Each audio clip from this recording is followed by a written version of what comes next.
In the same regard, God has also designed our bodies with such beautiful rhythms. And for us as women, we cycle through a 28-ish day rhythm every single month. Each phase of the month, our body has different needs. We weren't made to go, go, go all month long. That's just not how we were created. We have 4 distinct weeks of our cycle, and each one has its challenges and its benefits. It's taught me how to fuel my body in a way that honors the way that God designed me, understanding that each phase of my cycle has different needs, and when I support those, I feel more balanced and capable. Learning this has been revolutionary for me as a wife, a mom, and a homemaker. It allows me to give myself more grace and plan around the natural highs and lows that God built into my body. It helps me to rest more during certain weeks and pile on extra tasks during others. It's taught me how to ask for more help during hormonal stresses and how to give myself grace on the few days a month that I am seemingly frustrated for no reason. When we begin to understand and honor the natural rhythms God wove into our bodies, we can approach our days with greater compassion, clarity, and calm, not only as mothers, but as faithful caretakers of our home.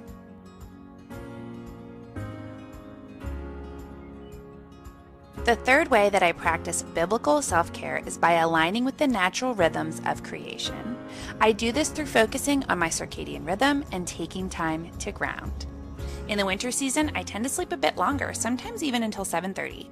But in the summer, when the light pours in earlier, I do my best to wake up around 6. It's not lazy, it's biblical. Ecclesiastes 3 reminds us that there is a season and a time for everything, and everything is beautiful in the time that God has placed it. From the very beginning, God has designed life to flow in rhythms. In Genesis 1, we see the repeated pattern, and then there was evening, and then there was morning, a daily cadence that reminds us that we were created to live within a natural cycle of day and night.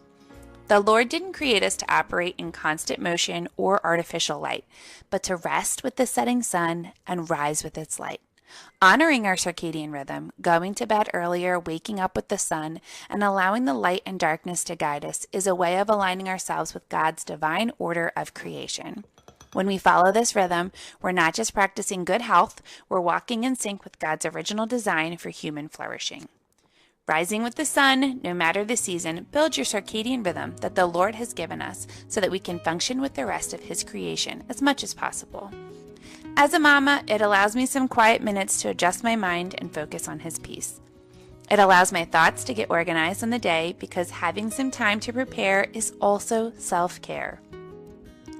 One of my favorite parts of the morning is stepping outside with my coffee, barefoot, and just breathing. The sunshine on my skin and in my eyes, the ground under my feet. It wakes me up and it centers me. This practice, known as grounding, helps release the stress that builds up in my body, and the science supports what God has already shown us through His creation. We were made to live in connection with the earth, not isolated in a screen-filled box. Spending time outside, barefoot in the soil, may feel like a simple act, but it carries deep spiritual weight. Psalm 24:1 tells us, "The earth is the Lord's and everything in it." When we step onto the earth that He created, we are connecting not just with nature, but with the Creator Himself. Grounding is a physical reminder of our dependence on Him, a return to humility, stillness, and presence. It's a daily opportunity to slow down, to listen, to breathe, and to remember that we are dust, and to dust we shall return. It's also a way to discharge the tension, fear, and mental clutter that often builds up in our bodies as mothers. Grounding isn't just a wellness trend. It's a beautiful act of worship and reconnecting with God's creation. Creation is always speaking, always testifying to the wisdom and peace of God. When we step outside each day, whether it's to sip a coffee at sunrise or walk barefoot through the garden, we are reminded that God's pace is not rushed. The birds don't hurry. The trees don't strive. They simply are, fully in their season. As homemakers, when we ground ourselves, both physically and spiritually, we begin to absorb that same pace. We don't need to hustle harder or stay up later. We simply need to live in rhythm with the way that God designed the world to work.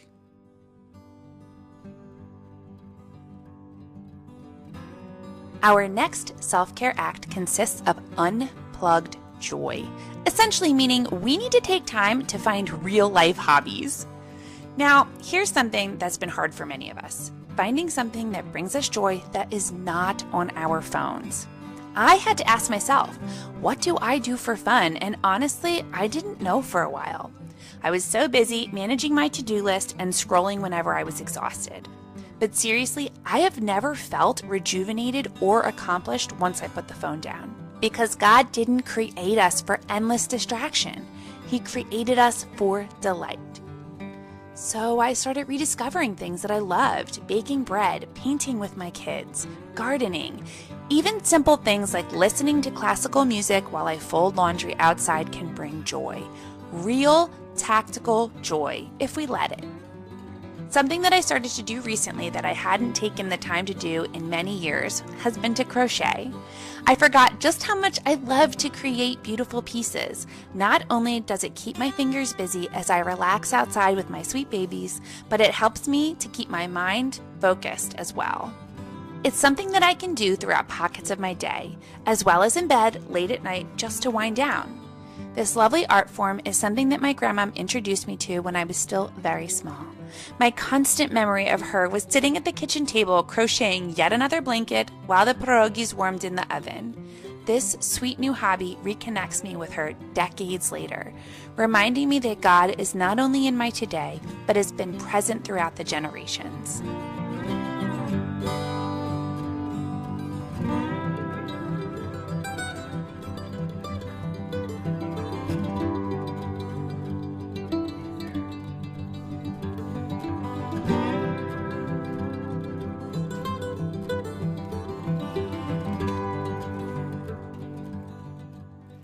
And here's a challenge. If we spent even half the time on a hobby that we currently spend on our phones, how much more fulfilled would we be? I'd love to hear from you in the comments. Is there a hobby that the Lord has been gently nudging you to return to, or perhaps inviting you to try for the first time? I would be honored to pray with you and cheer you on as you step into something life-giving and good.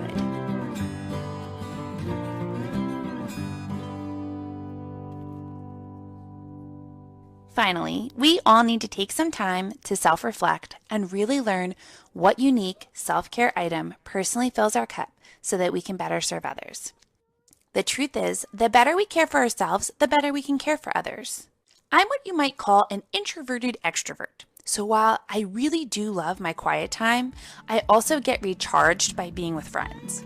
When I get the chance to meet up with another mom, it's not just a play date, it's soul care. It gives the kids a break and it gives me life. And when I feel filled, I notice I'm more patient with my toddlers. I laugh more, I don't snap as quickly, and I feel like myself again. Being a part of my church's local moms group helps to introduce me to like-minded women journeying through the same season as myself. And I make sure I don't take this time for granted. Inviting new friends over for coffee, fun on the splash pad, or a relaxed meal always allows me to share my home and care for others the way that the Lord has uniquely blessed me to be able to do. God has given us all gifts that are unique to us. In 1 Corinthians, we are told, there are different kinds of gifts, but the same Spirit distributes them. There are different kinds of service, but the same Lord. There are different kinds of working, but in all of them, in everyone, it is for the same God that we work. The way that we are wired, the things that bring us joy, rest, and refreshment often reflect the spiritual gifts that God has given us. When we lean into those gifts, we're not only caring for ourselves in a meaningful, God-honoring way, but we're also better equipped to bless those around us. A mom who's filled, refreshed, and rooted in her natural gifting overflows into her home, her children, and her community. So find what fills you up.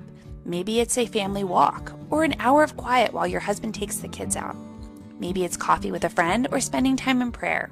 Whatever it is, try to do that at least once a week. You are worth caring for, not just so that you can do more, but because God calls you beloved.